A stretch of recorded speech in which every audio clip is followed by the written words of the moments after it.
واحد بعد بيسالني ايه العناصر اللي النخل بيحتاجها في التسمين. محدش يقول لي انا بسقيه ميه ولا بديله شويه سبخ بلدي ولا هو هيعوز ايه تاني. لا هيعوز، يعني بلاش شغل، خليه يعتمد على نفسه ده. اصحى يا عسكري.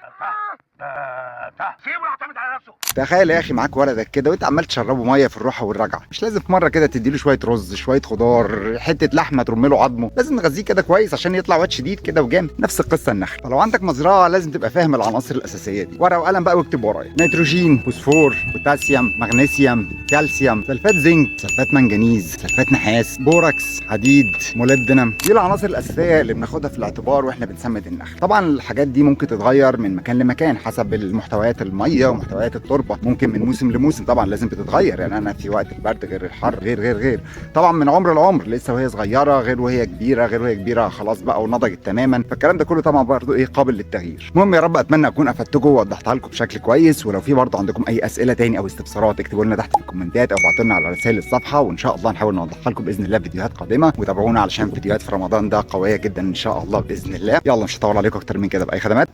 السلام عليكم.